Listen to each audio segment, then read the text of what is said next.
Next, I'm going to try a type of presentation that I've not done before. Usually I do presentations on meaning of stotrams and other things. So the first time I want to try to do walk through a meaning of a bhajan. A lot of times we sing a lot of bhajans, even Tyagaraja Kritis. We enjoy the music, but we have no idea what the meaning is. And once we understand the meaning, that enjoyment of that song or bhajan is sort of multiplied by 100 times. So this is one of my favorite bhajans, Thumaka Chalata Ramacandra, bhajan by Sant Tulsidas. And I thought I would share the meaning of this song, walk through the bhajan line by line and go over the meaning of that song, as is for Ram Navami. Now, I put together a presentation where this bhajan, there have been many famous artists who have sung Thumaka Chalata. The one we will listen to in this presentation is at least my favorite rendering of this song by a person called Maithili Thakur. Maithili is a young artist who is an excellent singer and very well known for her bhajan singing.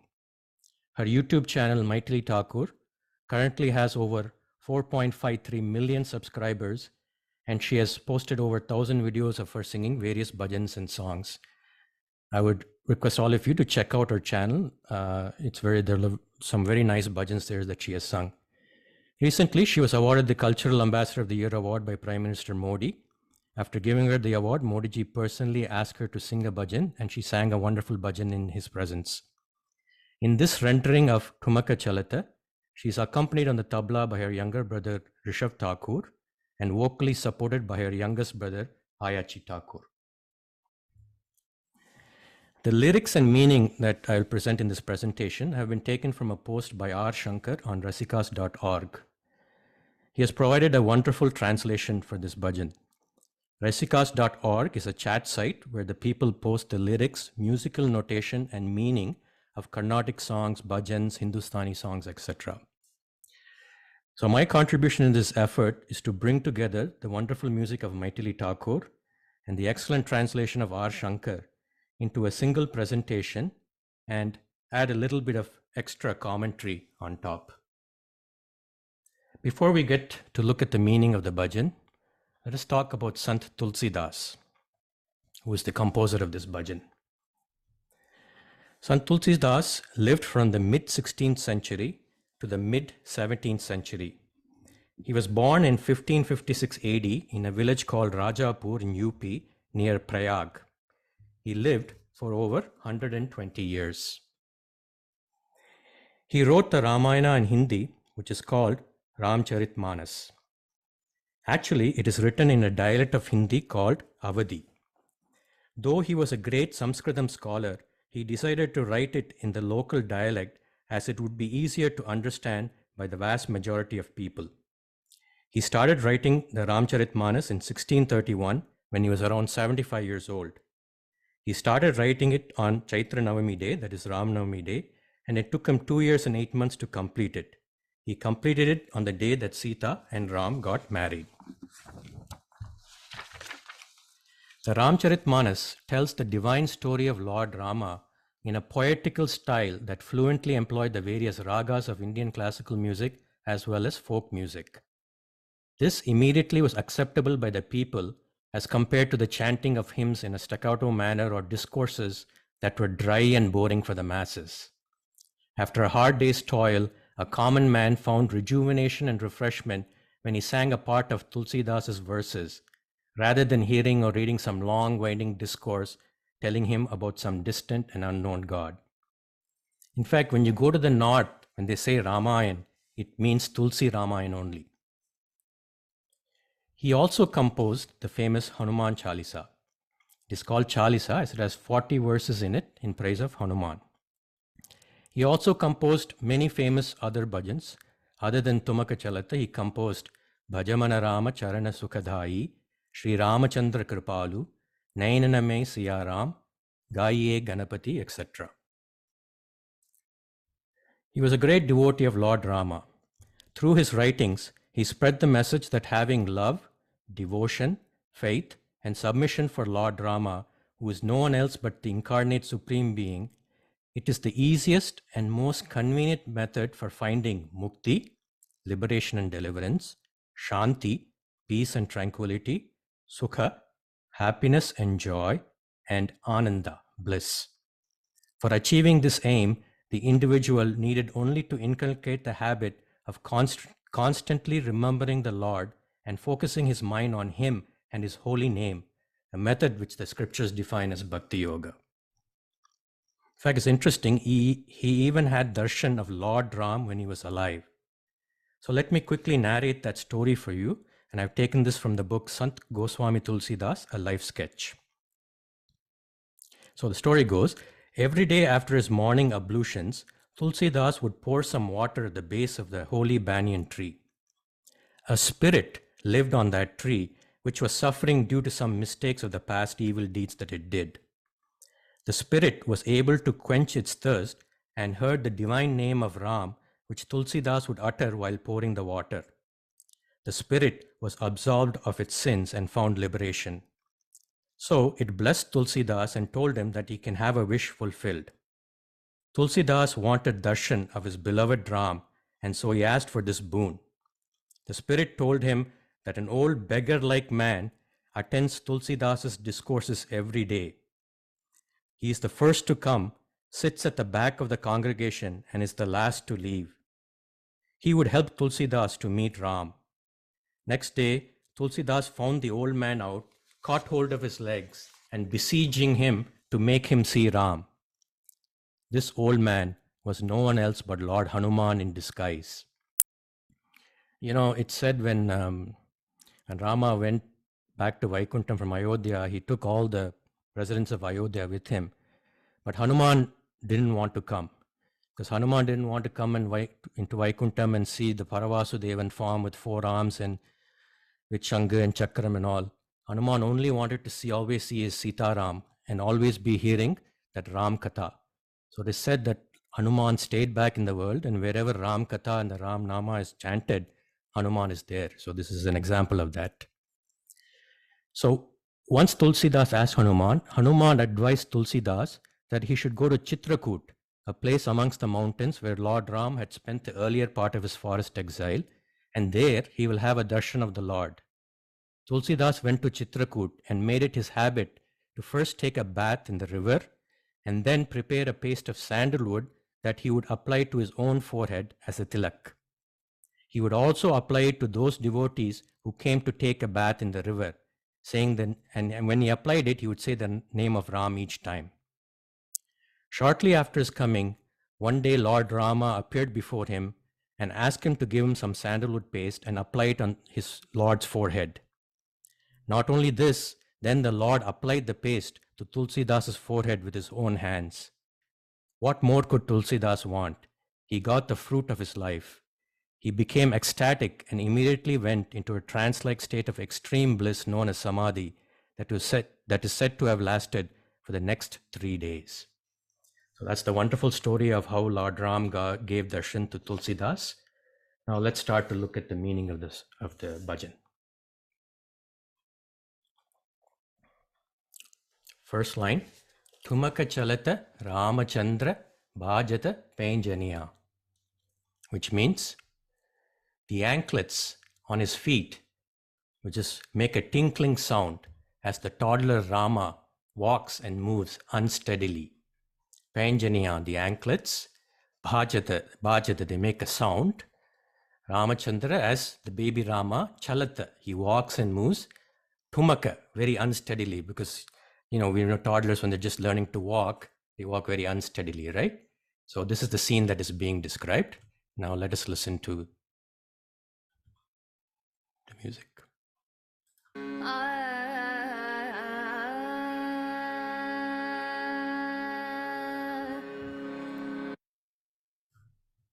Sorry.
Next line. Kilaki kilaki utat dhāy girata bhumi latapataya, which means bubbling with laughter, he, that is baby Rama, falls, gets up, runs again, stumbles, and falls to the ground. Kilaki kilaki, which means bubbling with laughter. Tamil sonna sirichindu sirichindu. He falls. And then immediately, utata, he gets up. And then, dhāy, he runs. But then again, latapataya, he stumbles. And girata bhumi, he falls to the ground. So, what a beautiful scene this is. We can all remember when our own children or grandchildren were toddlers and had just started walking. What pleasure and happiness we got from seeing them walk gingerly, falling to the ground and again getting up. Now imagine the Supreme Lord of the whole universe, the all-powerful one who creates, maintains, and destroys this universe, now has come in this most beautiful baby form and is giving us this wonderful Leela for us to enjoy. Kilaki kilaki utata dhāy girata bhumi latapataya. The pleasure and happiness we get in seeing the Lord come down to our level, and that too of a baby, and giving us this Leela is unmeasurable. After this, so let's listen to that line.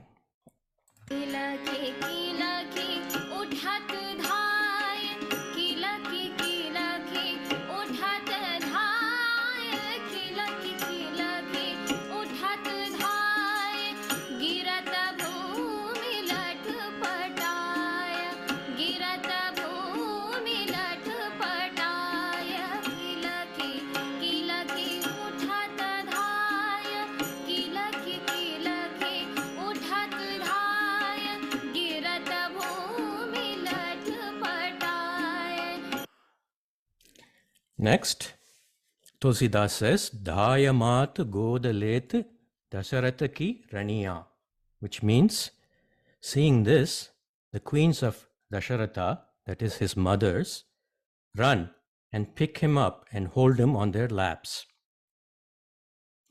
Just like all mothers get concerned when their baby has fallen, the three mothers of Rama, Kausalya, Sumitra, and Kaikeyi, who are the queens of King Dasharatha, Dasharatha ki raniya, they come running, dhāy, and pick him up and hold him on their laps, godalet. Of course, Kaikeyi is of course remembered as the one on whose behest Sri Rama was sent to the forest.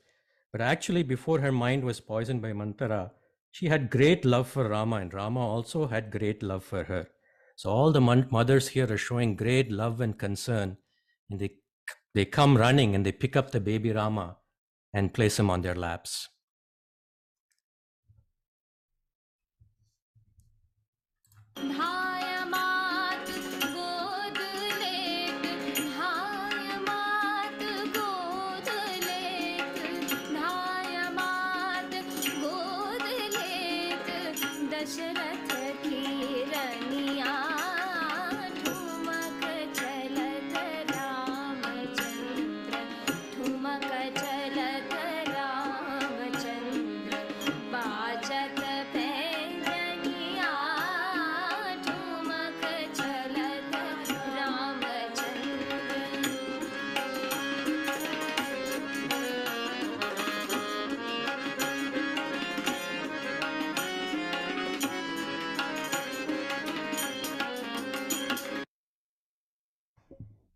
Now, let's move on to the next line.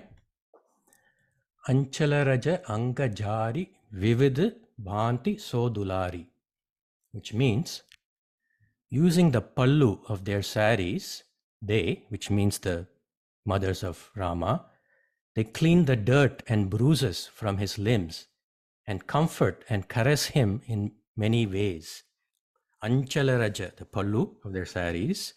So anga, throughout his limbs, jari, all the bruises that he has gotten from falling, they clean it and then they comfort and caress him, vivida bhanti, in so many ways. After that, tannamana dhana vari vari kahata mridu vachaniya, which means the mothers completely surrendering themselves to him with their bodies, minds, and material possessions, they speak soft and sweet words of comfort to him. So, tan, man, and dhan, which is tan is body, man is mind, dhan is your wealth or material possessions. With all this, they completely surrender themselves to him, vari, vari. And then to comfort him, they speak, kahata, mridu vachaniya, very soft and sweet words of comfort.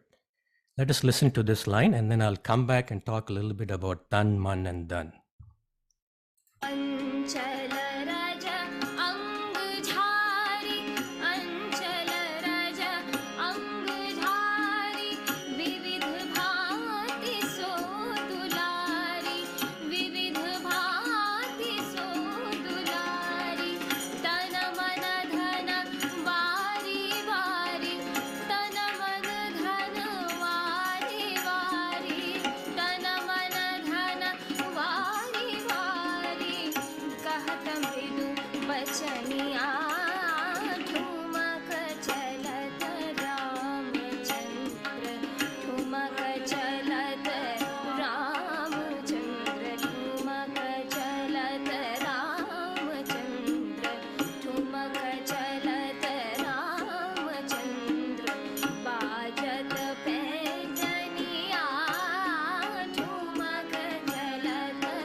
So here, we talked about tan, man, and dhan. So tan means body, man means mind, and dhan is wealth or material possessions.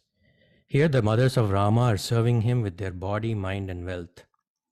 Similarly, we should do the same for the Lord. The scriptures and the saints say that our sole purpose in life is to serve God and Guru. We need to do seva, service. And they say the seva is to be done at 3 levels. The topmost level is man, at the level of the mind. What does this mean? In your mind, you must always think that I must give happiness to God and Guru. It is not about my happiness, but it is their happiness. Think tat sukh sukhitvam. Give happiness to God and Guru. Every thought and action of yours must reflect this sentiment. Now, the mind is not at this level where it can think constantly like this. So the next best thing is tan. Use your body to do seva. Go to the temple or Guru's ashram and do service with the body. Things like helping with the puja, cleaning the premises, or cooking for the Lord. So many things that you can do as service. Seva can also be done in places other than a temple, for example, helping charitable organizations, etc. Also, providing physical help to people in need is also seva by tan, as the Lord resides in them as well. But you must have the attitude that I am serving Him through them. Now, if it is not possible to do seva with the body, tan, then at least do it with dhan. That is, financially contribute, whether it be to the temple, to your Guru's work, or to other charitable organizations. The scriptures say that charity is our responsibility to God. All that exists belong to Him. Lovingly serving Him with all we have received from Him is our duty. In fact, there's a slokam in Skanda Purana that says, Nyayoparjita vittasya dashmanshena dhimataha kartavyo viniyogascha ishvara pritya artamevacha, which means whatever you earn by lawful means, consider it your duty to offer 10% of it for the pleasure of God. As Swami Mukundananda says, if you don't do this, then the money anyway will go, either in hospital bills, doctor bills, or lawyer bills. Another important thing benefit about giving in charity is that it keeps our greed in check. So dhan is the easiest to do and is a starting point for seva, but then we must progress upward to tan and man. And as Tulsidas ji says here, let us do tana mana dhana vari vari to that Ramachandra. Moving on to the final 2 lines. Next line. Vidramase aruna adhara bolata mukha madhura madhura. With lips that are redder than a coral, his mouth utters extremely sweet words. Vidram, or is a coral, arun means red, lips is adhara. So that baby Rama has lips that are so red that they're like a coral color. And his mouth, mukh, bolata, utters madhura madhura, it's not even words, he's a toddler, so it's almost, you can think of it as a baby prattle, right? And we all know how sweet it is when toddlers, they start to talk. Just imagine the Lord doing this. And mukha bholata madura madura. Subhag nasika me charu latakata latakaniya. While beautiful nose rings dangle from his lovely nose, nasika's nose, Subhag nasika, that beautiful nose, and that lovely nose, charu means beautiful, latakata latakaniya, that these beautiful nose rings are dangling from his nose. So here Tulsidas paints such a beautiful picture of how baby Rama looks. Vidram se aruna dhara vidram se aruna dhara vidram se aruna dhara vidram se aruna dhara bolata mukha madhur madhura bolata mukha madhur madhura vidram se aruna dhara bolata mukha madhur madhur subhag nasika me charu subhag nasika me charu subhag nasika me charu latakata latakaniya tumaka chalata ramacandra tumaka chalata ramacandra bajat paijaniya tumaka chalata ramacandra.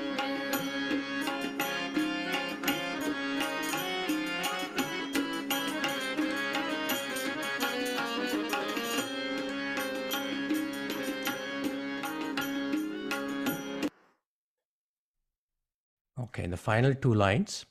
Tulsidas ati ananda dekh ke mukhara vinda.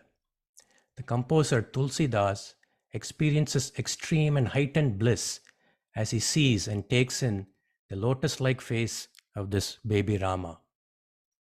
Ananda, bliss, but not just bliss, ati ananda, extreme bliss, dekh ke, as he sees that beautiful face of baby Rama.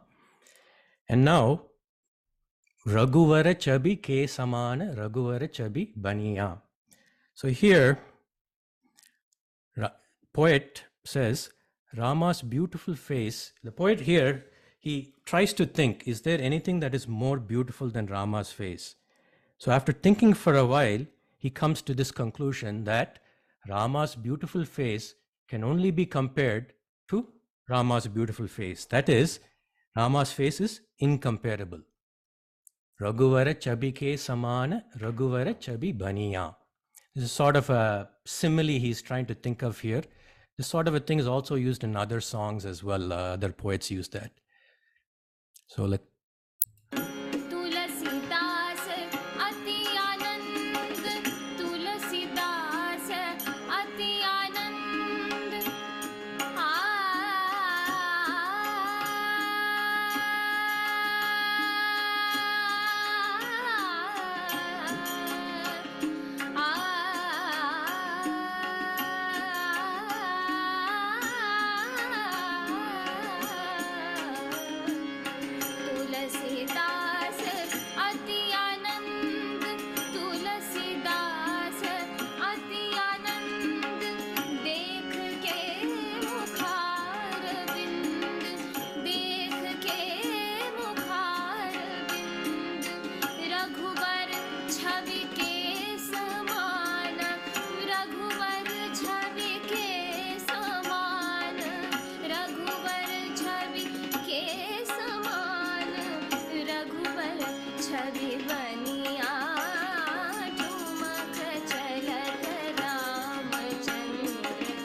Now, that was a beautiful song by Tulsidas and sung beautifully by Maithili Thakur. Just one point I want to sort of make. We have to purify our mind and heart. And the way to purify that is to meditate or do dhyanam on the Lord. But how to do that dhyanam in an easy way? An easy method is you learn bhajans like this. You understand the meaning of each word. You play the bhajan and you just meditate on what the bhajan is saying. So line by line, Tulsidas ji has painted a beautiful picture of the Lord and this Leela as baby Rama. You just understand the meaning, and as the lines flow, you just meditate and think of what that line is meaning. And this is the most easiest form of meditation on the Lord. It's not only easy, it's very pleasing, and with music, it takes you to a different level. So, you don't need to struggle to think, what do I meditate on? What do I focus on? Just like when you go sit in a cinema theater, you don't think, what am I going to look? The director has already put scenes and episodes for you that come on the screen and you just watch it. Similarly, all the saints have sung so many beautiful bhajans where they have talked about the Lord's form, his gunas, his leelas, everything. They've painted a beautiful picture for us. All we have to do is understand the meaning of it and use that as a tool of meditation.